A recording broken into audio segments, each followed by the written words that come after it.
but they were under servitude with the English. And, you know, Another word for slavery, yeah. that's why I'm saying my Irish ancestors are turning in their grave when this is my second English wife.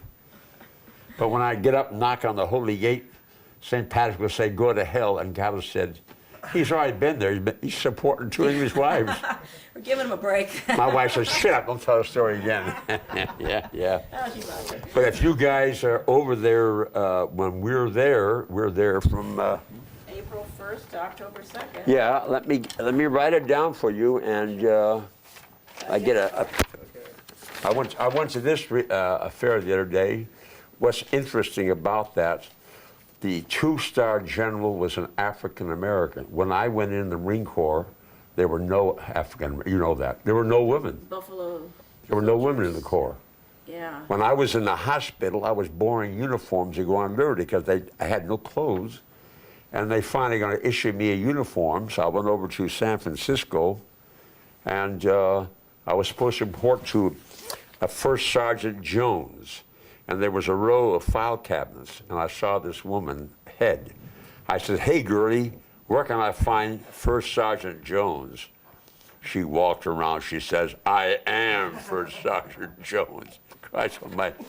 But here's an African American, he's quite up there, and he gave us a very good picture of what the situation is. It's not too, shall we say, optimistic. Yeah, you know, we're running out of money. When you think that you people have to pay all these taxes to keep all these guys going, and the biggest concern, as you know, is mental. What do you call that? Post-traumatic. Syndrome, yeah.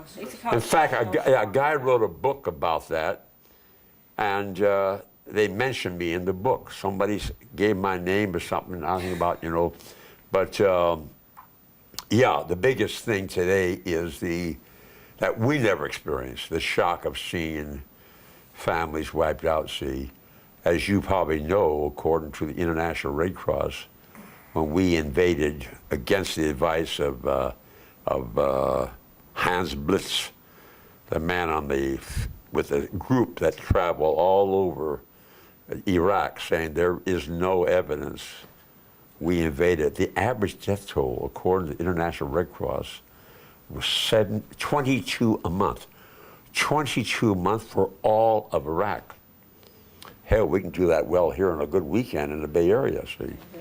So these people, they're all geared up to, you see the games in the arcades, bang, bang, bang, they glamorize killing here and so on. They go over, they're not mentally, you know, equipped to handle it, yeah. So it's going to cost, and they can't. They're going to reduce they are already reducing. They're talking about reducing the Marine Corps, I think, 6,400 gradually. See, they can't keep all these guys running around the world, and yeah, they shouldn't. You have children? Yes. How old are your kids? 9 and 5. Great age, yeah. 9 a 4th grader? 3rd and kindergarten. Yeah, I started at 4, worked my way up 4, 5, 6, 7, 9, 10, and 12. I ended up as a high school teacher, then a principal, see. But I loved it was a lot of fun, you know. You get some of those kids are smarter than you. Yes. Yeah, I was teaching in school in France, Orléans. You know what Orléans is? No. Orleans. We call it New Orleans. Okay. Remember Jeanne d'Arc? Joan of Arc? Yes. She led the French against the British, and they executed her. Yeah. And they set fire to the cathedral. So I worked there, and once a year, the locals put all kind of explosives, and not explosives, but smoke bombs, and so they duplicate the burning of the cathedral. You'll love Orléans. Yes. And there is a statue of Jeanne d'Arc, Joan on the pony, Joni on the pony, which they have also in New Orleans. Have you been in New Orleans? He's been in New Yeah, Orleans. you've seen that pack.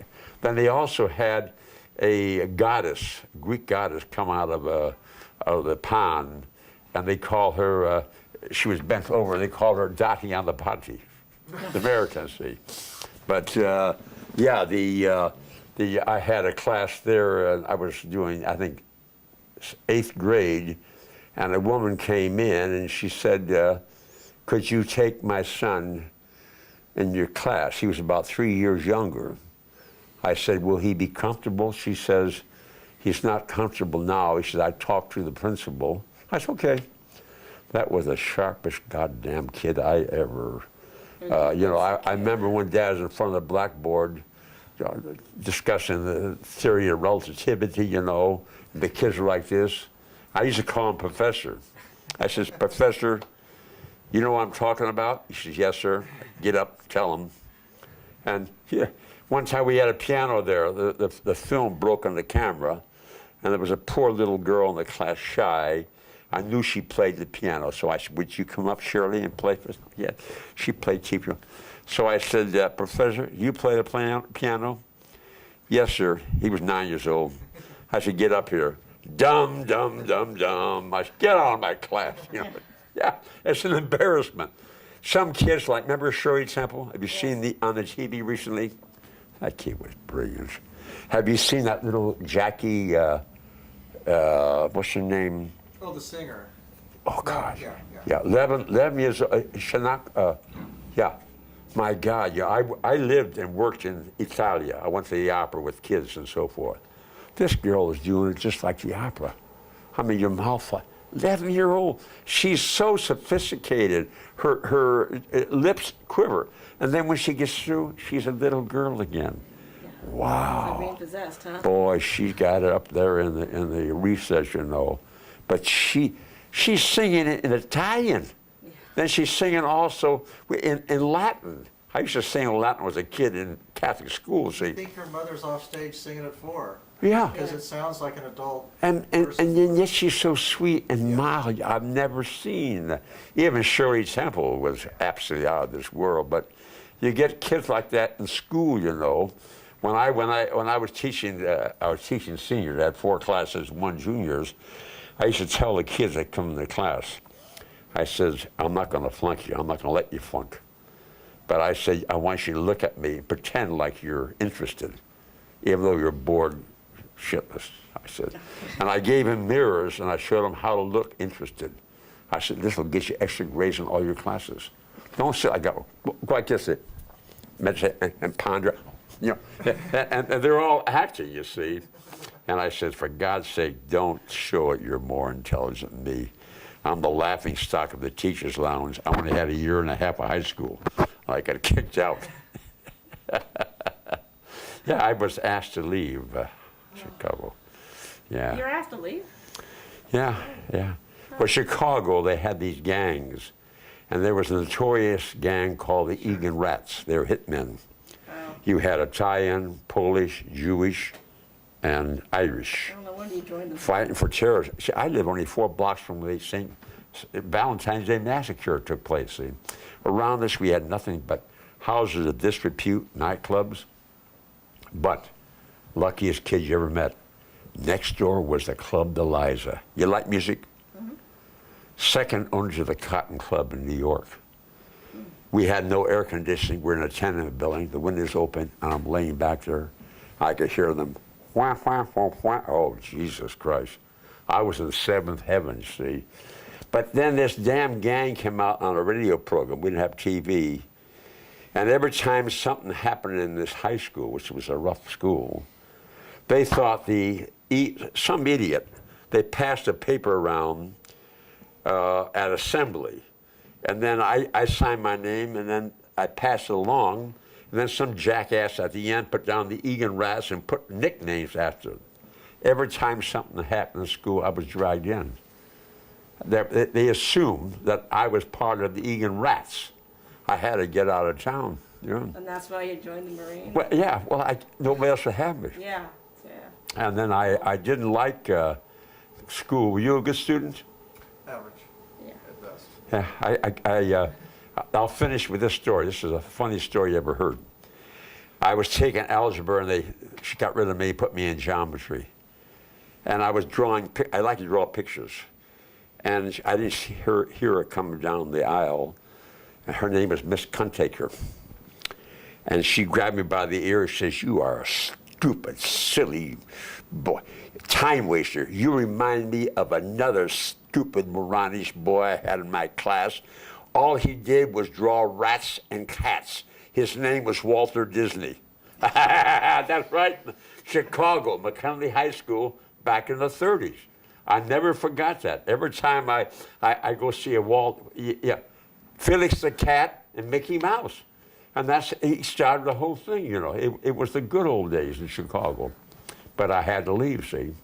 And my last report card was straight Fs, and the guy gave me a C in English teacher because I like to write. And I wrote a play called Gosh Almighty G with a character woman called Gardenia Cashtaker. And the guy was Larry Gotrock, meaning he had a lot of money. And he liked it. Let me see, you know. That was it, see. So that's how life is. You fall into it. Yeah. I have an article there by some of the wealthy, most famous people who never finished high school. Mm-hmm. Yeah. You know, it's just a matter of luck, you see, and that hidden talent that mom and dad gave you. Yeah, it's all that, see. You got talent, you got talent. Is mom alive? Mom and dad alive? My mom. Yeah, say thanks, Mom. Yeah, I will. Say thanks for not telling, not tonight, Dad. Yeah, right. Yeah. That's why I say, you know, if you want to live a long while, I don't have any aches, pains, or anything. When I was in my 60s, I thought I was going to die. I was seeing a cardiologist, orthopedic, pulmonary. I was COPD. I discovered something which would have saved my mom's life about 25 years ago. When I'm in England, I go to the library. That's all I can't belong to any. I belong to about 6 organizations here. There I have nothing. I tried to join the Girl Guides, which is the equivalent of the Girl Scouts. I even offered to have a sex change, but they said I was too goddamn old. Okay. Yeah. But anyway, in the Lancet, which is a publication of the British Medical Association, they had 39 specialists from 7 countries in Europe. Cardiologists, neurologists travel the world for 3 years, you probably know this, living with people, trying to ascertain how they made it, their lifestyle, their diet, and so forth. What they discovered, you can turn that loud. Yeah, they discovered that there was an ingredient in Indian food called turmeric or curcumin, which seemed to offset any sign of dementia precox or Alzheimer's. My mother died of Alzheimer's. It was terrible to see me. And then they decided that it seemed to offset problems. The number 3 killer in this country, I think, is the heart, is the duodenum or the spleen or something. It seemed to avoid all of this. So I started taking this in my juice in the morning. My wife looked at me down with a certain amount of disdain down her English nose. What's that crazy bastard up to? Now she takes it faithfully. It's an anti-inflammation ingredient. And now I don't see any specialists anymore. You I were don't, great. Yeah, I don't have any aches. I run down the stairs a couple of times. I don't run up 5 or 6. You got to keep going here. We're on the 11th floor, see. But if you never heard of it, let me show it to you. Sure. Oh, you got